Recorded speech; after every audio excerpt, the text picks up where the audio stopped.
Attention, je préfère prévenir tous ceux qui souhaiteraient ressembler au Craven d'Aaron Taylor Johnson que s'ils se font couler du sang de lion dans une plaie béante, ils risquent plus de choper le sida que le six-pack. Ah bon, après on regrette quand même qu'un gilet pare-balles ne soit pas venu saigner sur l'acteur juste avant l'ère d'Ultron, ou même mieux, que Peter Evans ne soit pas venu lâcher ses meilleures gouttes de sang dans quasiment tous ses trous de balles, on aurait eu un Quicksilver digne de ce nom.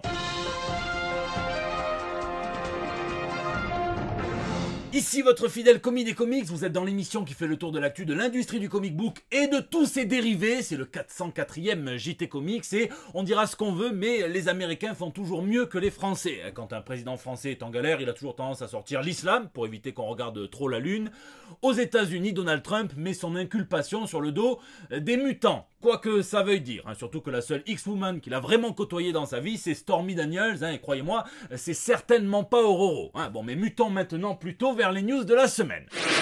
Le bon chasseur. Bon ben voilà, à une époque on se demandait à quoi on reconnaissait un bon chasseur et la réponse était la même que qu'est-ce que fait DSK en soirée pour s'amuser. Il tire, et justement, Sony a tiré sa première bande-annonce de Kraven the Hunter en deux versions, une version soft et une version un petit peu plus violente que je préfère. Et si on est très loin de l'essence du personnage dans les comics, la réinvention promise de cet ennemi emblématique de Spider-Man reste alléchante. Déjà, on a deux bons signaux. D'abord, pas de Spider-Man inséré au forceps dans la bande-annonce comme dans celle de Morbius ou comme dans Venom. Parce que de toute façon c'est impossible de nous niquer. Maintenant on sait très bien que dans ce drôle de Spider-Verse il y a autant de Peter Parker que de dignité dans Jean Messia, donc pas la peine d'insister. Et puis deuxièmement, on nous avait promis quelque chose de rated R, de mature, de violent, et je pars du principe que quand on joue à il est où ton nez avec un adulte et que la réponse est dans ma bouche, le contrat est rempli. C'est quand même pas tous les jours qu'on voit quelqu'un devenir Michael Jackson ou Voldemort en un coup de dent. Ensuite on le sentait venir, mais c'est clairement le Kraven réinventé pour une nouvelle génération, puisque celui qui dégage le plus de phéromones du Kraven originel qu'on a pu par exemple lire dans La dernière chasse de Kraven, excellent comic book, c'est son père, incarné en plus par un Russell Crowe qui crève complètement l'écran, c'est pas Zeus qui fout Thor à poil. Là on a plutôt droit à une fusion entre un homme meurtri par une éducation foireuse et un animal, le plus majestueux d'entre eux soi-disant, donc forcément qui va se mettre à défourailler tous les braconniers qui se tiennent entre lui et son père, dont il veut se venger pour avoir notamment laissé crever sa mère. Donc on a un genre de anti-héros à la Punisher, et ça sur le papier ça me plaît beaucoup, surtout quand on connaît l'horreur globale du braconnage, au lieu de couper des pattes d'éléphant ou des cornes de rhinocéros, collectionnez plutôt des Funko Pop, ça ira plus vite. Donc entre ça et le fait que le Spider-Man ne peut pas être une proie puisqu'il est la chasse gardée du MCU, c'était peut-être la meilleure des choses qu'il pouvait faire. Ça m'a donné immédiatement envie de relire les grands comics classiques consacrés au personnage de Kraven, évidemment La dernière chasse de Kraven, scénarisé par J.M. DeMatteis, dessiné par Mike Zeck, Bob McLeod, Bob Sharen, Rick Parker ou encore Janet Jackson, oui, et puis la suite par quasiment la même équipe, qui nous montrait comment Peter Parker avait été complètement traumatisé par l'expérience Kraven, et puis le grand retour du personnage dans The Gauntlet, The Grim Hunt, même quand il avait organisé un grand Squid Game avec plein de clones à lui pour savoir quel était le plus digne d'être sa famille, tout ça c'est intéressant. Je vous laisse me dire dans les commentaires ce que vous avez pensé de cette bande-annonce et si vous pensez que Kraven sera un bon, un mauvais chasseur, un Morbius ou pire un The Flash. Flip et Flash. Je savais que Marvel et DC adoraient la nécromancie et qu'ils tenaient beaucoup de leurs meetings dans des grandes robes noires avec des pelles, se demandant quel était le meilleur cadavre à déterrer pour voir si quelques poignées de dollars ne sortaient pas en venant presser sa chair putride. Mais quand ils ont déterré le Bat Keaton, j'ai vraiment l'impression que c'est pour le crépir d'un peu de merde en lui chiant spray à la gueule. Bon, je vais essayer de pas trop tirer sur l'ambulance qui fait déjà un flop au box-office et je vous avoue que ça fait une semaine que j'essaie de plutôt rassembler tout ce que j'ai trouvé de positif dans ce film, et il y en a un petit peu, mais globalement, The Flash m'a déçu pour des raisons que je vais vous expliquer ici, en spoilant évidemment, donc vous avez la barre de défilement si vous voulez sauter à la news suivante, et je tiens à préciser tout de suite que je ne m'inscris pas dans cette guerre à la con entre Marvel et DC, non, déjà cette guerre est vaine parce que tous les auteurs ont travaillé pour Marvel, ont travaillé pour DC, que l'histoire des deux boîtes d'édition est étroitement reliée, dans la façon qu'ils avaient de se copier ou de s'entraîner l'un l'autre si vous préférez le dire plus gentiment, et puis même dans leurs adaptations cinématographiques, on voit qu'un James Gunn qui a fait les beaux jours de Marvel va maintenant venir diriger le futur univers d'ici, donc c'est pareil. Il n'empêche que j'ai quand même envie de répondre pour jeter deux gros cocktails Molotov sur la toile blanche quand je vois marqué The Flash nous rappelle pourquoi on va au cinéma sur toutes les affiches françaises du film. On avait de quoi faire un putain de bon film avec un sacré potentiel, déjà un super héros, mine de rien Un bon acteur dédoublé, hein, qui a beaucoup de talent, au moins autant que ce que son casier judiciaire est chargé, une belle motivation tragique, puisqu'il veut sauver sa mère, hein, une boîte à jouets remplie comme celle d'un gosse qui n'a manqué de rien, des Batman, des Superman, une Wonder Woman, un Aquaman, et puis une excuse assez formidable, hein, puisque The Flash servait à conclure un univers, le DCEU, et puis à débuter un autre, les fondations du futur DCU. Hein. Mais là, mon problème majeur avec The Flash, hein, c'est le même que pour beaucoup de films Marvel, bien qu'on soit quand même plus habitué à ça chez Marvel, c'est le même que la fameuse Justice League à 4 mains pour 4 doigts d'honneur, hein, c'est le problème d'équilibre entre le sérieux, la gravité des enjeux et l'humour qu'on vient jeter là, comme une partie de chabit sauvage dans un enterrement. Même la nostalgie ne marche pas, hein, tout ça parce que Marvel nous a déjà entoilé avec son Spider-Man No Way Home et ces 3 Spider-Man qu'on avait vraiment envie de revoir au point d'oublier à quel point le scénario est bancal. Hein. Là, quel plaisir de revoir le Batfleck, si on oublie les effets spéciaux. Mais pourquoi cette scène du lasso de vérité, hein? Pourquoi ces arguments bas de gamme, hein, sur son ego, sa violence, sa richesse et la façon de lutter contre la pauvreté, hein, ça a déjà été abordé plein de fois dans les comics. On a vu que Batman n'avait pas forcément besoin de son argent. Et alors à la limite, allez déterrer Emile Durkheim, mais faites-nous un film qui aborde directement le sujet. Ça sera déjà un petit peu plus productif. Là, on a plein de scènes avec un vrai potentiel dramatique, mais à mon goût, elles sont gâchées par toutes ces vannes pipi, caca, scrotum, puceau de Barry Allen, hein, qui me fait l'effet de 10 fois le personnage décérébré de Kev Adams dans Soda. Et alors, le Barry Allen de notre monde est encore plus con que ça. Je vous parle même pas du Bat Sharklo, je vous parle pas de l'Aqua Sharklo, c'est pas un film, c'est une appropriation culturelle d'Emmaüs. Hein. D'ici, faites un petit chèque à la fondation de l'Abbé Pierre, ça sera mis à bon escient, hein, la pauvreté et la criminalité, au moins là on y est. Et puis j'ai envie de dire aux réalisateurs, aux scénaristes de films de super-héros que si vous n'aimez pas les super-héros, si vous les trouvez ridicules, et vous avez bien raison parce que à bien des égards ils peuvent l'être, hein, eh bien ridiculisez-les ou mieux, déconstruisez-les à la The Boys, ça sera un petit peu mieux pour nous, hein, ou alors carrément faites des films sur autre chose, ça sera peut-être un petit peu moins bankable, mais un petit peu moins hypocrite aussi. Hein. Et puis j'ai aussi du mal à voir le côté fin abrupt d'un univers. Hein. Bon, je vois un petit peu ce qu'ils veulent dire, mais c'est un petit peu comme dans Les Gardiens de la Galaxie 3, je m'attendais à quelque chose de plus net comme fin. Et puis on va pas se mentir, la déception est d'autant plus grande à cause des petites puteries marketing en règle de la Warner, hein, qui sont obligés de faire ça, hein, puisqu'ils défendent leur film, mais ça, c'est dangereux parce que ça finit par se retourner contre eux une fois qu'on a vu le film au générique. Hein, parce que bon, quand on a Tom Cruise qui passe sa vie à venir essayer de faire filmer sa propre mort en repoussant les limites des cascades pour Mission Impossible, quand on a Stephen King, quand on a Henry Cavill qui vient de dire que le film est génial, hein, quand on a James Gunn qui dit que c'est le meilleur film de super-héros qu'il a vu en 2023, que c'est un excellent film et qu'on sait que c'est lui le patron du futur DCU, eh bien, sa parole pour moi, elle manque maintenant en crédibilité. Surtout quand on sait que c'est bien le réalisateur de The Flash, Andrés Muschietti, qui va s'occuper du film Batman The Brave and the Bold, hein, qui sera la première incarnation de ce nouveau Batman dans le DCU, avec son fils biologique. Il y a plein de bonnes thématiques à traiter. Donc j'espère qu'on n'y verra pas Alfred se casser la gueule dans les escaliers du Manor Wayne et tomber en slow motion avec la langue dehors qui pendouille comme un vieux fond de slip d'un octogénaire. Hein. Bon, parlant de ça d'ailleurs, parlons des effets spéciaux, impossible de les esquiver. C'est dégueulasse, hein, je veux pas entendre l'histoire du parti pris. J'ai beaucoup de respect pour les artistes et les effets spéciaux qui ont dû faire sûrement au mieux avec les moyens qu'on leur a donné, le temps, etc. Hein, mais quand Flash est dans son chronobol, évidemment qu'on aurait pu, qu'on peut choisir le parti pris d'une autre vision des choses dans le chronobol, mais pourquoi ne pas lorgner sur d'autres techniques d'animation, hein, que celle d'une vieille cinématique de PlayStation 1, hein, pourquoi ne pas lorgner sur de l'animation à la Alberto Mielgo, pourquoi ne pas aller du côté de Into the Spider-Verse, c'est à la mode. Il y avait plein d'autres trucs à faire, hein, donc le coup du parti pris graphique, j'y crois moyen. Hein. Moi, ce que j'ai aussi adoré dans ce film, c'est ce qu'il a de plus subversif au final, hein, ce qui m'a donné l'impression d'être devant une vieille comédie anglaise, genre des Monty Python ou de l'humour australien. Hein. C'est quand on voit par exemple des bébés jetés dans le vide. Hein, oui, les bébés sont aussi en danger à cause des super vilains. Hein, et donc, quand on voit un bébé dans un micro-ondes, enfin, c'est complètement délirant, c'est surréaliste. J'ai adoré la métaphore des spaghettis pour le multivers. Et puis merde, quand tu vois un acteur qui est accusé de détournement de mineurs et d'avoir accueilli ces mineurs dans une propriété où il leur filait du LSD et d'autres drogues et où il y avait des armes, quand il est accusé, qu'on a vu la vidéo, hein, d'avoir été violent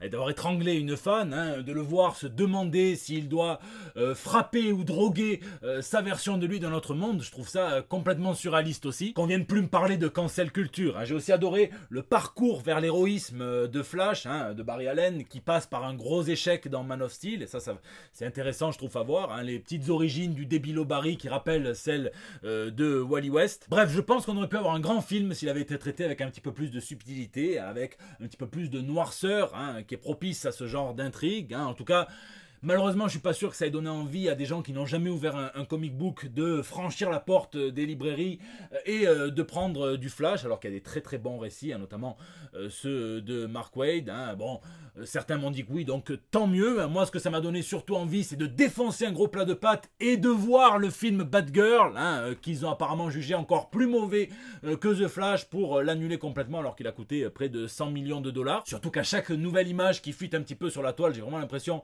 qu'il était beau au moins, même si c'est toujours trompeur. Donc je laisse me dire ce que vous avez pensé de ce The Flash dans les commentaires.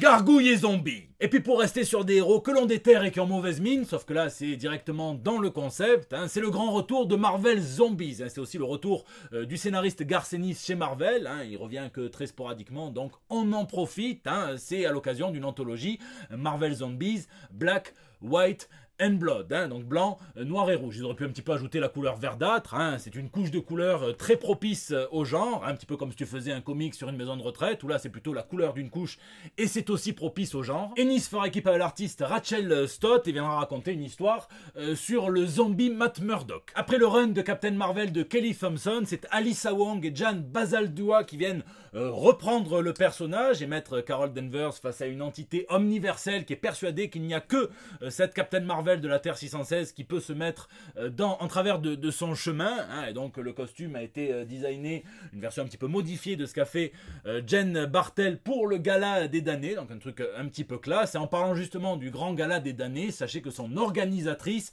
Emma Frost va devenir la reine en robe blanche puisqu'elle va se marier avec Tony Stark, une chose qui avait déjà été anticipée, comme je l'ai déjà dit il y a longtemps, en 2019-2020, dans The History of the Marvel Universe par Mark Waid et Javier Fernandez. On n'est pas trop su à l'époque si c'était du lard ou du cochon. Pour le coup, Tony n'a pas trop intérêt à hésiter ou à penser à des sales trucs dans sa tête avant de dire oui devant le prêtre, sinon l'autre elle va le voir de suite et ça va même pas durer jusqu'à la nuit de noces et encore moins jusqu'aux noces de fer qui célèbrent les 41 ans de mariage et on leur souhaite. Puis chez DC, on a annoncé un nouveau comics pour le DC Black Label, le fameux label adulte mature de chez DC Comics, garanti 100% sans aucune trace de Bats Boob. C'est Batman, la gargouille de Gotham, donc cette pièce architecturale qui n'est qu'un tuyau un petit peu classe qui écoute du Marilyn Manson. C'est scénarisé, dessiné par l'excellent Raphaël Grandpa, mise en couleur par Mateus Lopez, et on y verra Batman qui vient décider de faire du Sarko. Non pas qu'il va se mettre à chercher des mallettes d'argent halal en Libye, non, il va décider de travailler plus pour travailler plus, pour gagner plus et de tout simplement arrêter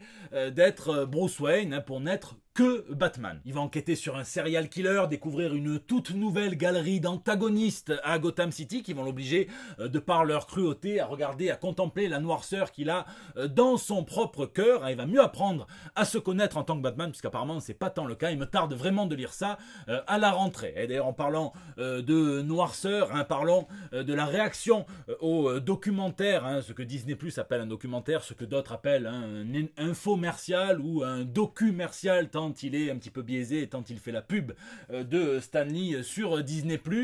C'est le fils de Jack Kirby, Neil Kirby, qui prend la parole dans un communiqué, c'est toujours la même chose. On nous resserre la version controversée selon laquelle Stan Lee est le créateur de l'univers Marvel dans les comics des années 60, alors qu'on sait qu'à minima c'est seulement le co-créateur, puisqu'il a fallu des artistes pour lui donner vie, et que les Steve Ditko, les Don Heck, les Jack Kirby sont à peine mentionnés dans ce documentaire, narré à la première personne par Stan Lee ou par la voix du narrateur en post-prod, et que, en plus, il y a des débats très sérieux sur sa part de contribution à chaque scénario qu'il aurait co-écrit. Papy Moustache le dit lui-même dans une interview au Comics Journal dans les années 80, il se chargeait de filer à Papy Cigare l'intrigue dans les grandes lignes, et puis l'autre, Jack Kirby, faisait absolument tout, donc les dialogues, le placement, le script également, et puis évidemment de sublimes planches, donc on peut comprendre sa rancune, sa rancœur et celle de ses descendants, mais bon, mine de rien, Stan Lee, c'est un sublime panneau photovoltaïque mal rasé, avec plein de poils, qui